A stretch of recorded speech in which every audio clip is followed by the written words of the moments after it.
Hey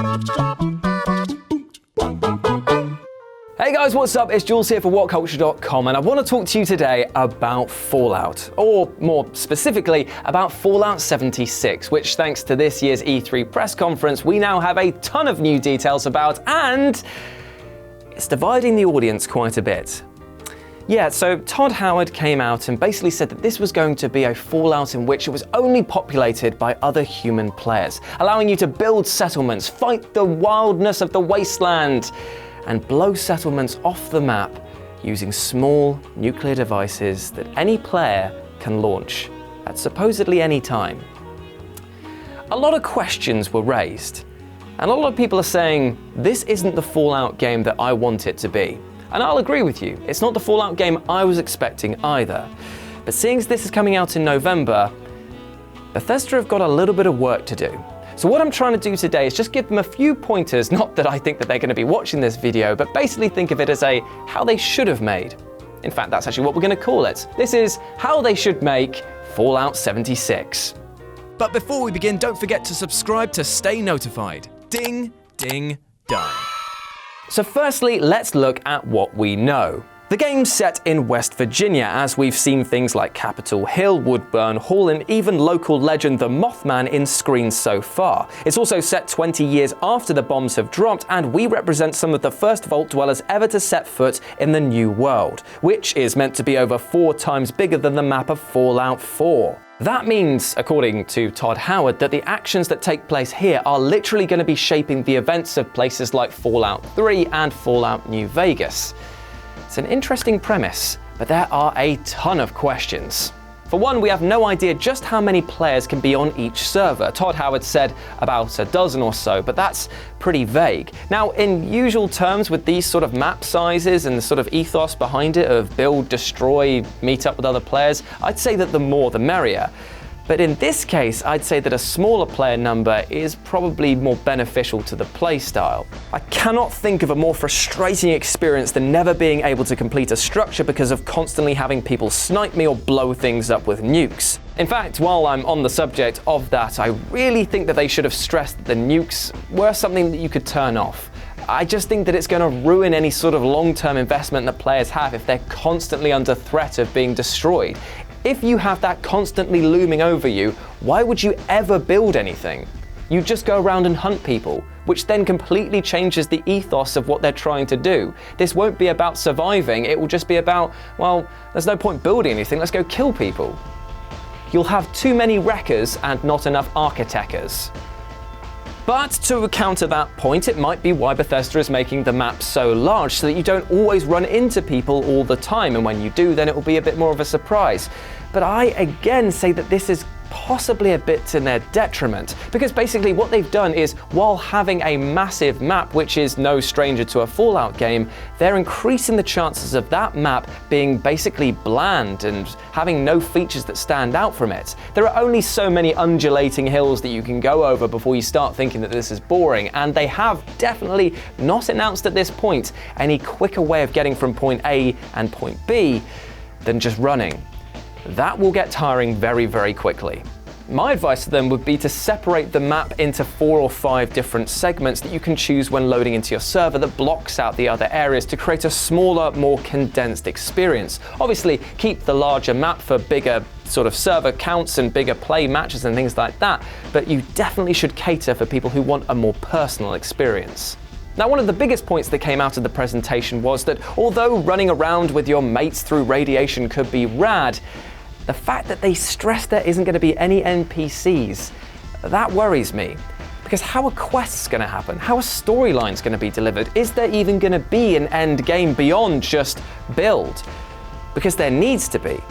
Without that sort of structure, players are just going to be dumped into a map that they'll easily grow bored of because there won't be anything to really tie them down. What's the point of building a settlement if it gets destroyed? If there was a narrative reason for it, like they had to amass a certain amount of points to get new items or things like that, that makes more sense. But to go from being such a structured, narrative-driven game to this, well, it's definitely going to put off many. To their credit, Todd Howard did say that you can play this game solo and there will be private servers, which is fine. But again, if there's no reason, there's no investment in the game with a narrative or storytelling purpose, what is the point?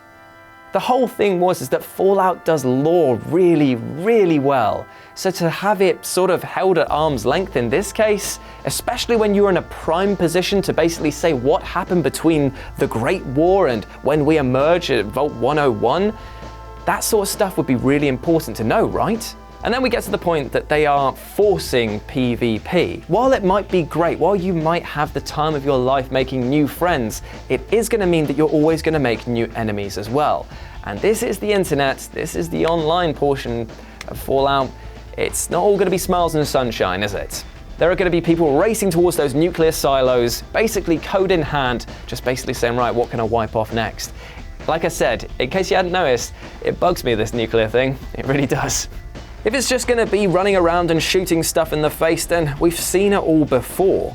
It seems ironic for a game that is so focused on rebuilding that it doesn't seem to have a solid structure at the moment. I feel that Bethesda could have done a lot more with this. And speaking of which, the base building better be better than the version that they released in Fallout 4.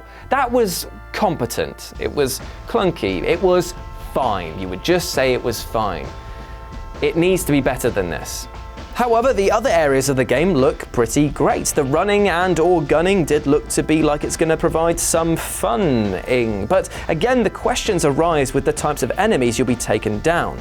A few moments showed battles against creature that seemed to be quite bullet spongy. Now, that's not technically a problem if you're in a large group, as you've got to sort of make sure that everyone is allowed to get at least a few shots in before it dies. But the question is whether or not they'll actually scale this down for single player or lower party numbers. I hope that they do, because there is nothing worse than going into a game like this and just feeling like you're having an absolute slog being punished for playing on your own.